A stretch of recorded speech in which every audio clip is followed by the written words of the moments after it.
She wanted a storybook thrill. What she got was the brutal reality check that life isn't a fantasy. Today on Our Space, reality isn't negotiable, and it has a terrible habit of hitting harder than any fantasy ever could. Wife cheated with her work husband in the office. I made sure they both lost their careers. My ex-wife cheating on me was the thing that made me realize that trying to be a normal, kind human being isn't worth it. I've always been a more mild-mannered person, and that's one of the things that she said she liked the most about me. But at the end of the day, it wasn't enough for her to choose to commit to me and stay faithful. She still walked out on her marriage to go and sleep with the kind of guy who presents himself closer to that bad boy persona that women supposedly love so much. She used to say that she wasn't into that, but look how quickly things can change. I'm writing this from the point where we've already been divorced, and I'm so glad that that's the case. It has been tough for me, but it is a necessary struggle that I'm just going to have to figure out how to pull through. But I'm getting ahead of the story that I need to narrate. I know there's a lot of that people can learn from this, because I know I've learned a lot from the experiences that people have shared with here. So let me get into it. My ex-wife, Jess, 34 female, and I, 35 male, had been married for 7 years at the time of this entire thing happened. Things were fine for us. We had what I consider to be a very typical marriage. Arguments here and there, but nothing too major. We were both working, and we both had decided that we didn't want to have children because things were hard enough as they were. However, we knew we'd be able to adopt if we ever changed our minds at a point when it was too late. We were slowly making more money too. Things were just generally good for us, which is why it hurts even more that her own selfishness is the entire reason why everything fell apart for us. Jess worked in marketing and communication at a consultancy firm in the big city that we lived in, and it was a pretty cushy job for her to have. Since it was a big company, there were a lot of coworkers, though the ones that she talked about the most were the ones who worked in the same department as her.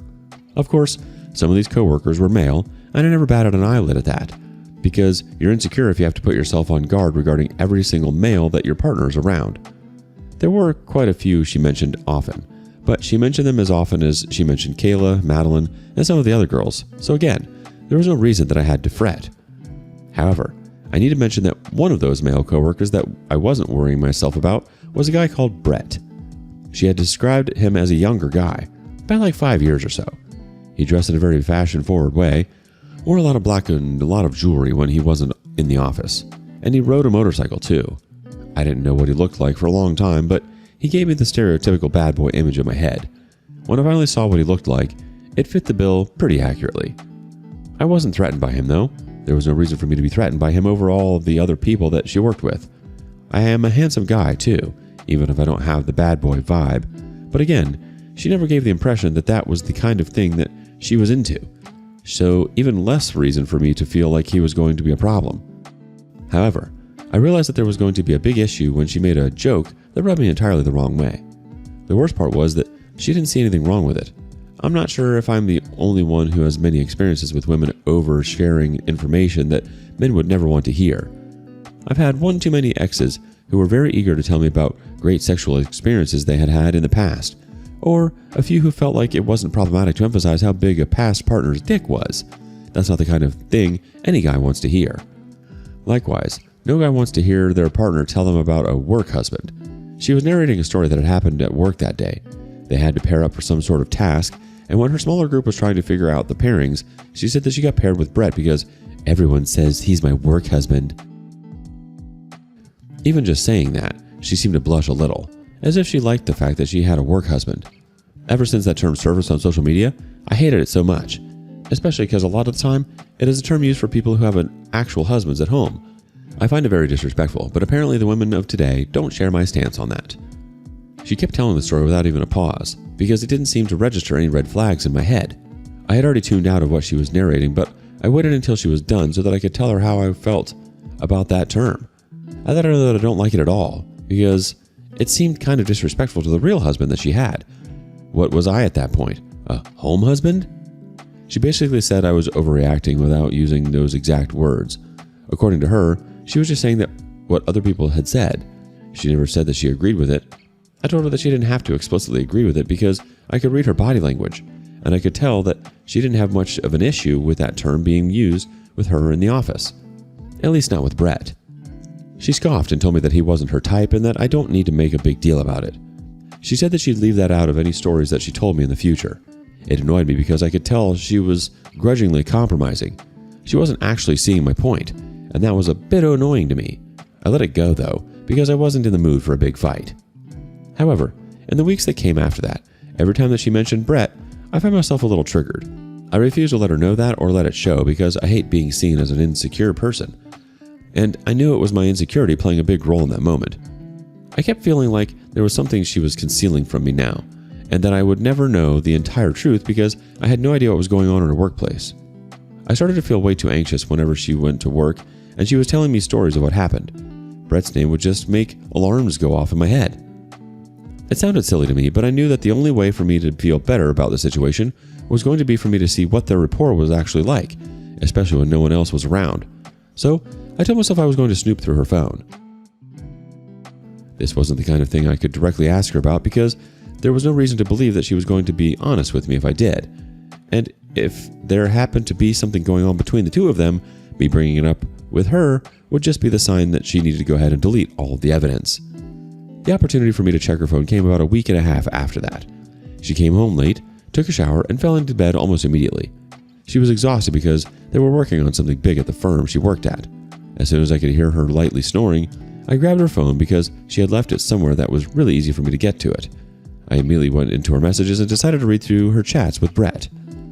I'm extremely happy that I let my anxiety get the better of me because it was there that I saw what the actual relationship between her and Brett was like. It alternated between them talking about casual stuff like sports, TV shows, and internet trends, and then sometimes I could see them checking in on each other like whether they had gotten home safe or whether each other's bad mood had gotten better. While I didn't like that, it wasn't too bad. It just didn't align with the image she had given me of this guy being a friend at work and not a friend outside of work. However, as I continued to go up through the messages, I saw a few instances where things were very clearly sexual. There was a lot of flirting here and there, but there was at least 3 separate occasions where these two people were basically sexting each other. That would have been enough for me to have filed for divorce that very week, but the thing that made me realize how bad things truly were was when I saw a little conversation between them. "I've never filmed before. That was different," followed by a laugh emoji. That was Jess. Then, "I told you it'd be different, but in a good way." Jess asked him if she could get the link. Then he sent her the link to his Google Drive. I had a feeling of what was going to be behind that link, but I really hoped that there was some chance that I was wrong.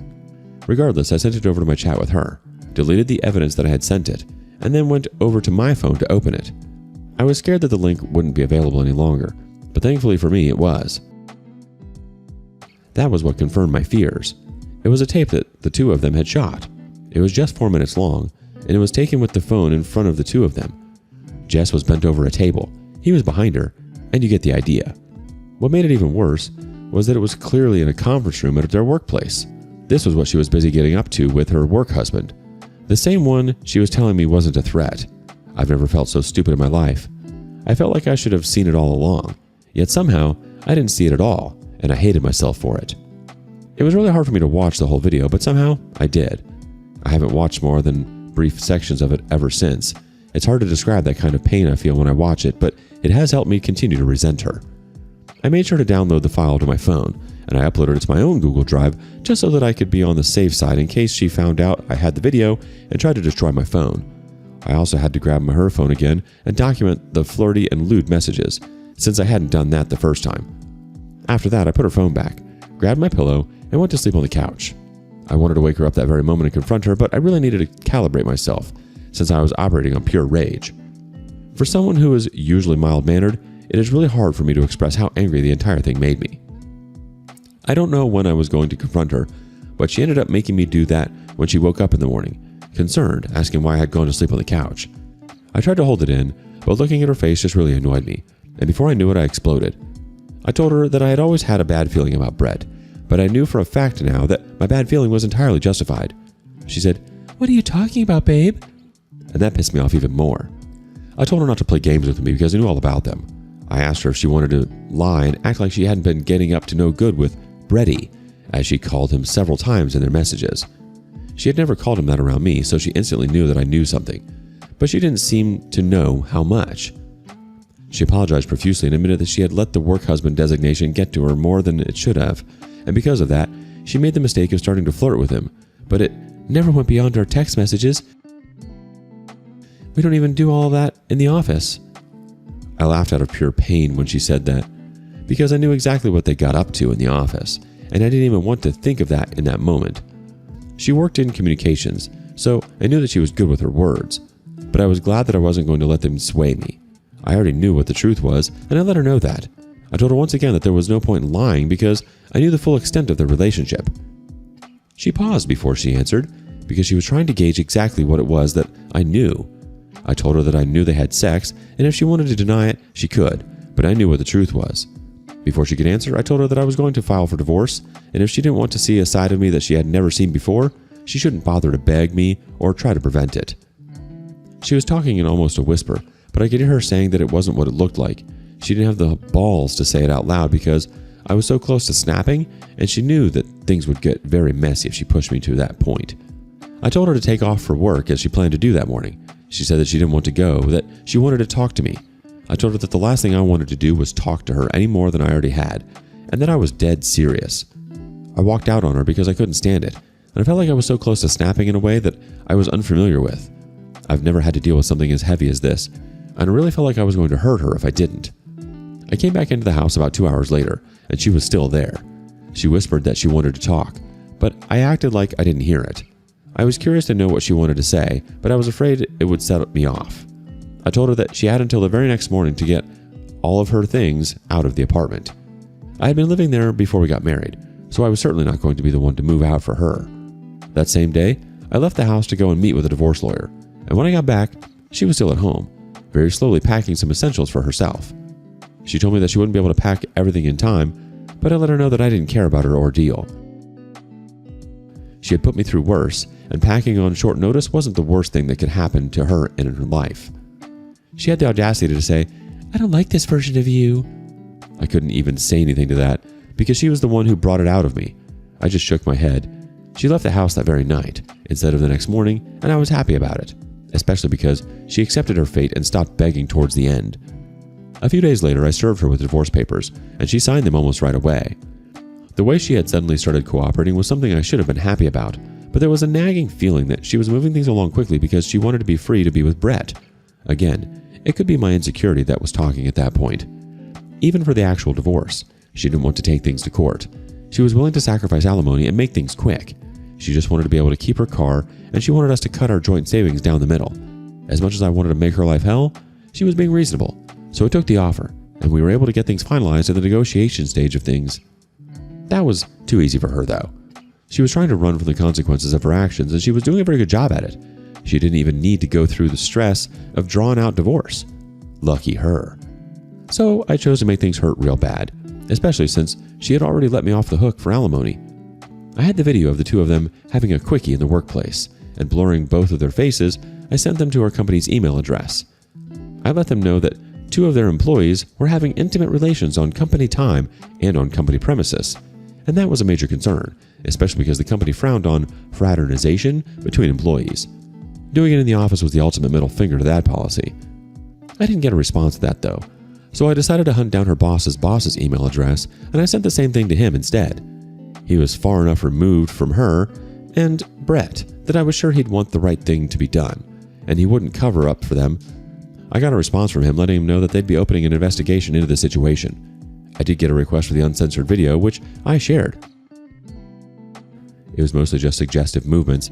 You couldn't see the significant bits. The moment I got that request, I knew the company just wanted to confirm their identities.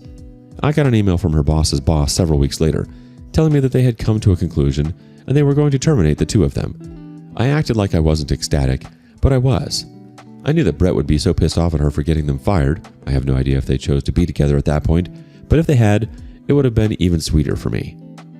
Expectedly, she came to the house the day after, and the moment I opened the door, she barged in and started raising her voice and pointing a finger in my face.